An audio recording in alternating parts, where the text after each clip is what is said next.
Welcome to NewFilmmakers Los Angeles in partnership with Movie Maker magazine.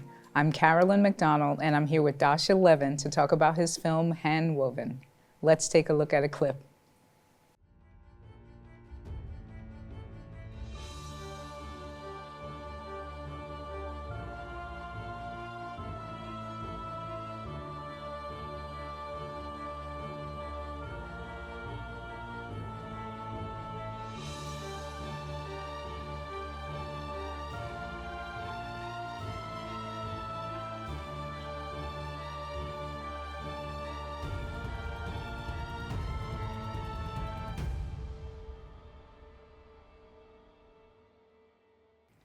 Dasha, welcome, welcome. Hi, thank you for having me. Absolutely. So tell us about your beautiful film. How did you meet Nikyle and start this journey to tell their story? Yeah, absolutely. So I came across Kyle on a New York Times article.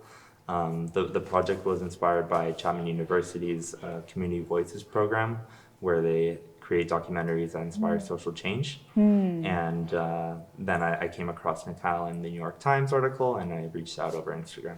So that's how Handwoven came to be. Nice, nice. And how much time did you spend with them before you started shooting, and what were those early interactions like? Yeah, so we had 2 Zoom calls before we started shooting, and then that was it. And then we spent a week on location filming the doc. And we didn't really have too much time to prep Nikyle because we were on a sort of timeline, and we had to get things out and film and just do everything for the school. But once we got in contact with Nikyle, the process was pretty seamless. So. Right, right. Yeah, beautiful story. For those who don't know, the history, can you talk a little bit about the flock, the decimation of the sheep in the 1900s, and Nikyle a little bit? I know they talked about learning from their grandmother.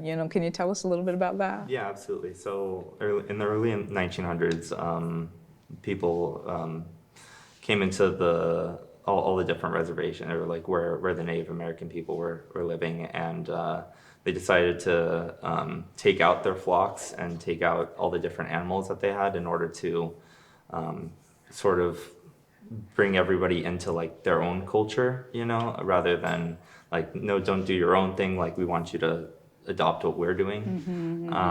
And so that's how that whole process started. And something that I really love about a Nikyle story is that they're reclaiming the churro sheep, and they're raising them in like back in the old times. So that's what a reclamation of their traditions. Yeah, so. Yeah, that's what's really beautiful about the film. So talk about your interactions while you were there, in that week that you were shooting. Were you able to spend a lot of time there with the sheep? So being on the farm was a lot of fun. We got to hang out with the sheep, with all of Kyle's different animals and stuff.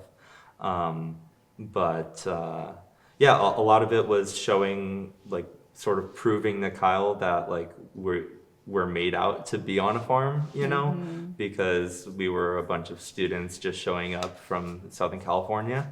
But once they realized like, oh, like they're willing to help out with the sheep and they're willing to get their hands dirty, it really opened them up to telling their story.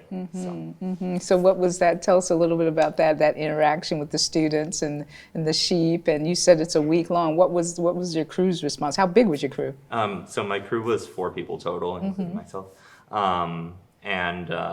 Yeah, like I said, it was really just like trying to break down that barrier of like we're people from the outside, because they were originally closed off with us because there's just a lot of, they're not really sure if they can trust us with their story. They don't know exactly what we're trying to do, and like putting a camera in their face is pretty scary.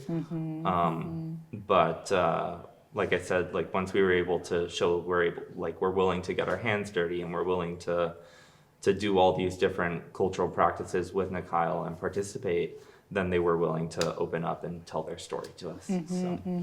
Now, was the story that you finished the story you intended? Did it have the same notes and things that you went in wanting to capture? Yeah, so originally we went in with this deep understanding about two-spirit identity, and we really thought that's what Nikyle identified as, and we felt like this is a story that we're going to tell. It's going to be a indigenous story, which it still is. But what we really wanted to do was not originally what we ended up with, because Nikyle ended up telling us that they identify as non-binary, and that's the only way that they identify, and they're not willing, like they don't see themselves in any other light. So once we got that understanding and letting Nikyle sort of lead us through that process, then we were really able to tell their story authentically. And yeah, it was really just about showing who they are and not what they're not, you know? Absolutely, absolutely. So how did this project change you as a person and as a filmmaker? Yeah, I think it's broadened my understandings in the whole gender spectrum greatly. I come from somebody that has no queer folk in their family, so being able to dive into that and find a whole community, it was really just impactful and a great learning lesson for my life, you know. And I keep learning from it every day. Yeah, it's a really beautiful and special story.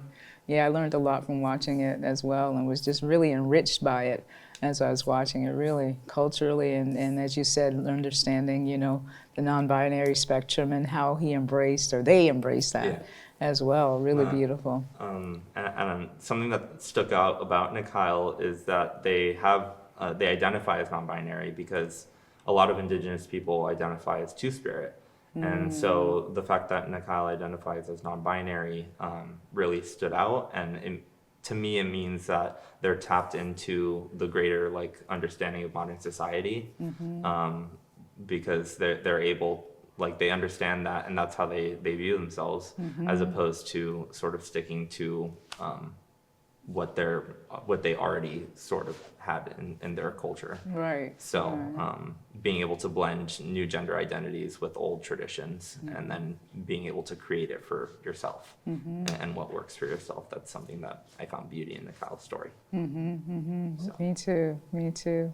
So for the production end of it, what was the biggest takeaway, lesson that you learned as a director, producer, filmmaker, that you could share with other filmmakers in the process, that, you know, going into a different environment in such a short time? Is there any one lesson that you learned that you'd like to share? Yeah, I would just say be open, keep your options open, your mind open to potentially changing your idea, and be willing to fully immerse yourself with your subject and show that you're right there with them. So, yeah. Right. Dasha, thank you so much for coming to talk to us about your film. Thank you so much for having me.